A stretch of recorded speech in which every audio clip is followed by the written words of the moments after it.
नमस्ते दोस्तों। आज मैं आपको एक ऐसी कथा सुनाने वाली हूँ जिस कथा में आपको पता चलेगा कि किस तरह से एक पुत्र स्वयं अपने माँ को गलत निगाह से देखता है।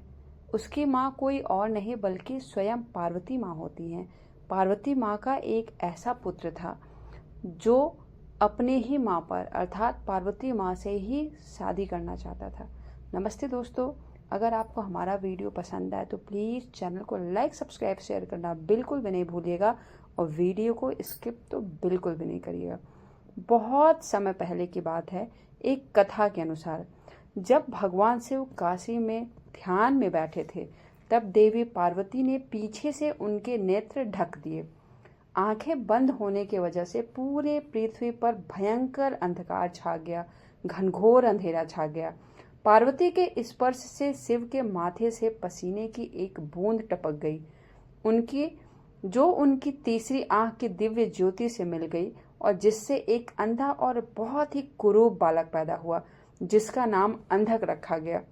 बाद में भगवान शिव ने इस बालक को राक्षस हिरण्याक्ष को गोद दे दिया, जिससे उसे अपना पुत्र मानकर हिरण्याक्ष ने पालन पोषण किया। जन्म तो शिव पार्वती के द्वारा हुआ, लेकिन पालन पोषण हिरण्याक्ष अर्थात एक राक्षस के घर होने की वजह से जो अंधकासुर था वो बहुत ही निर्दयी, बहुत ही क्रूर था और वो दिन प्रतिदिन बहुत ही घमंडी होता जा रहा था।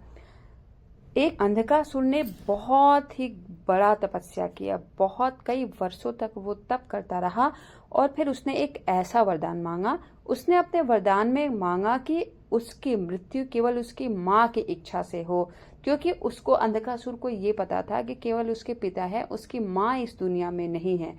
तो उसने भगवान से यही वर मांगा कि मेरी माँ तो है ही नहीं पृथ्वी पर, तो मेरी मृत्यु केवल मेरी माँ की इच्छा से हो।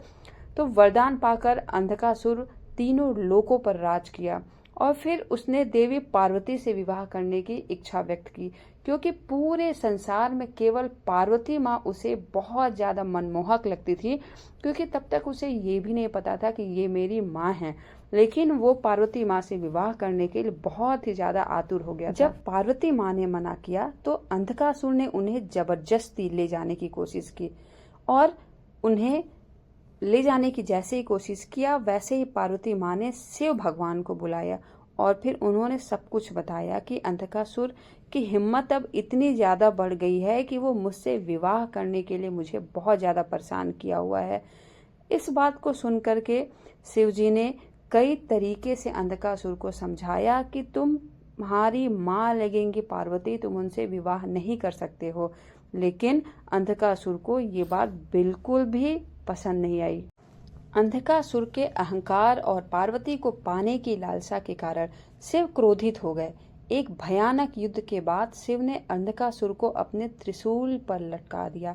1000 वर्षों तक त्रिशूल पर लटके रहने के बाद अंधकासुर ने अंत में अपनी गलती मान ली और एहसास किया और शिव भगवान से क्षमा मांगा कि प्रभु, हमसे बहुत बड़ी गलती तो हो गई है, लेकिन अब आप हमें क्षमा कर दीजिए। शिव ने उसे माफ कर दिया और उसे अपना ही गढ़ बना लिया। दोस्तों, अगर आपको वीडियो थोड़ा भी पसंद आए तो प्लीज चैनल को लाइक सब्सक्राइब शेयर करना बिल्कुल भी नहीं भूलिएगा और वीडियो को स्किप भी मत करिएगा। Thank you.